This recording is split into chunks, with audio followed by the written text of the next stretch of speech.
Hey guys, how's it going? Today is Wednesday. I hope you're having a great week so far. As you can see this morning, I have Charlie over here. He's wanted to listen to our story today, so he's joining us. Earlier this week, we read the story Kermit the Hermit, and that was about a blue crab, and a little bit different than what we're going to read about today. Today we're going to read a story called A House for Hermit Crab. And this story is written and illustrated by author Eric Carle.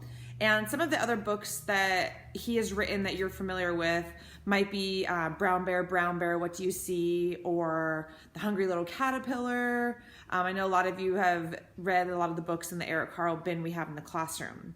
I really love Eric Carle's illustrations and how he uses so much color to make his pictures come to life.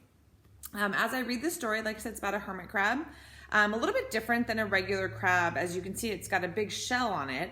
I have a shell right here that a hermit crab might actually live in if it was in the ocean. Hermit crabs like shells that have big openings that they can kind of climb into, and they hook themselves in there. And the reason they do that is this is a hard shell that will keep them protected from predators that might want to eat them. So if they get scared, they come out with their legs, and if they get scared, they hide all the way back inside the shell, kind of like a turtle would do, to keep themselves protected. So as I read this story today, you're going to most likely make a very, very quick text-to-text connection with a story that we read right at the beginning of springtime. So I want you to listen carefully and see if you can make that text-to-text connection, and we'll talk about it after the story. Okay, so I'm going to go ahead and get the story started. I hope you enjoy it.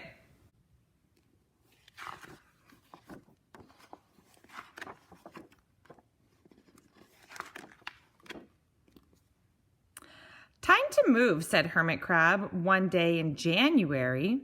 I've grown too big for this little shell. He had felt safe and snug in his shell, but now it was too snug. Hermit Crab stepped out of the shell and onto the floor of the ocean. But it was frightening out in the open sea without a shell to hide in.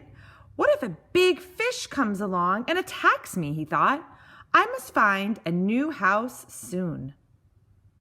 Early in February, Hermit Crab found just the house he was looking for. It was a big shell and strong. He moved right in, wiggling and waggling about inside to see how it felt. It felt just right, but it looked so plain, thought Hermit Crab. In March, Hermit Crab met some sea anemones, and they swayed gently back and forth in the water. How beautiful you are, said Hermit Crab. Would one of you be willing to come and live on my house?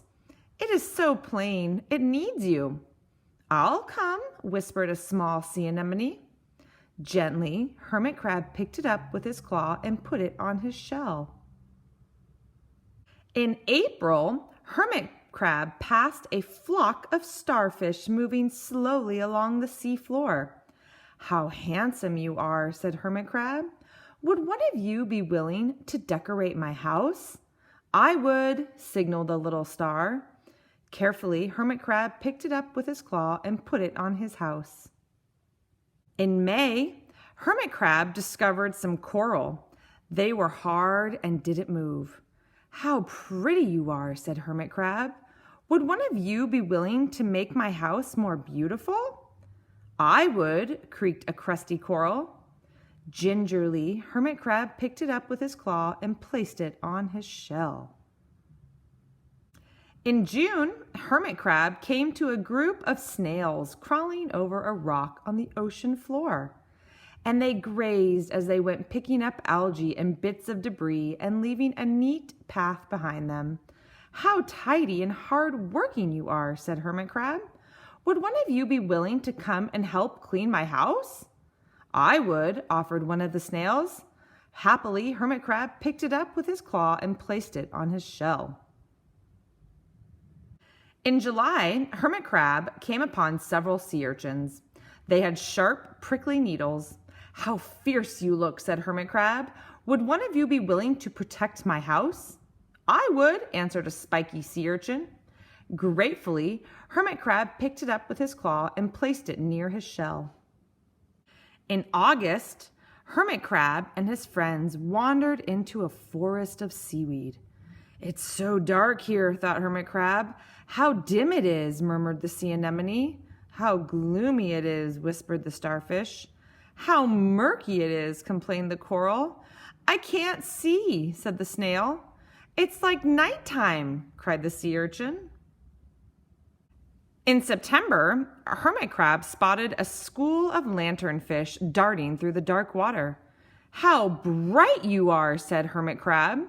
"Would one of you be willing to light up our house?" "I would," replied one lanternfish, and it swam over near the shell. In October, Hermit Crab approached a pile of smooth pebbles. "How sturdy you are," said Hermit Crab. "Would you mind if I rearranged you?" "Not at all," answered the pebbles. Hermit Crab picked them up one by one with his claw and built a wall around his shell. "Now my house is perfect," cheered Hermit Crab. But in November, Hermit Crab felt his shell seemed a bit too small. Little by little over the year, Hermit Crab had grown, and soon he would have to find another bigger home. But he had come to love his friends, the sea anemone, the starfish, the coral, the sea urchin, the snail, the lanternfish, and even the smooth pebbles. "They have been so good to me," thought Hermit Crab. "They are like a family. How can I ever leave them?"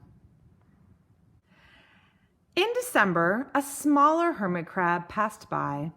"I have outgrown my shell," she said. "Would you know of a place for me?"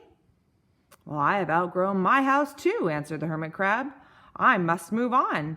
You are welcome to live here, but you must promise to be good to my friends."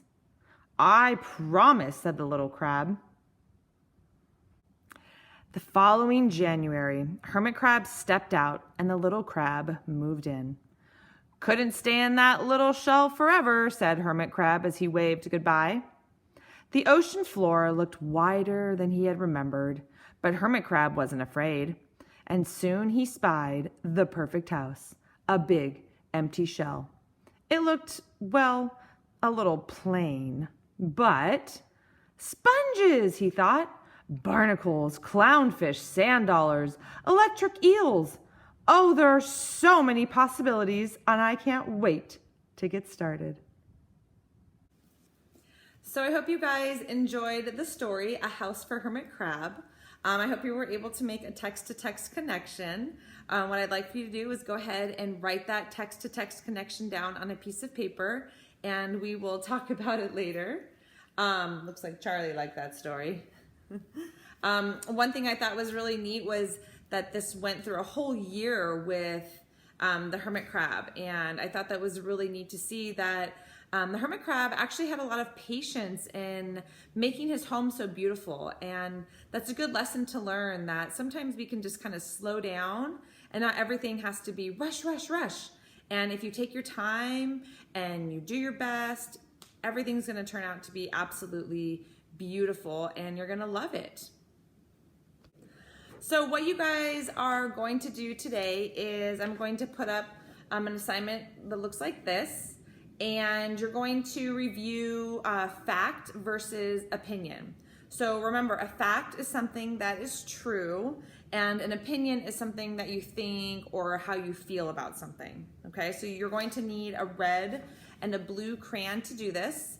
And then you have two things down here that I want you to answer using evidence from the text. Okay, so one opinion about the text and one fact about the text. And if you need to use something from up here, you can, but try and be creative and come up with something new that hasn't already been talked about up here. Okay, when you're done, just have Mom and Dad take a picture of it and send it to me via Class Dojo, and me and Charlie will check it out. All right, have a great day, guys.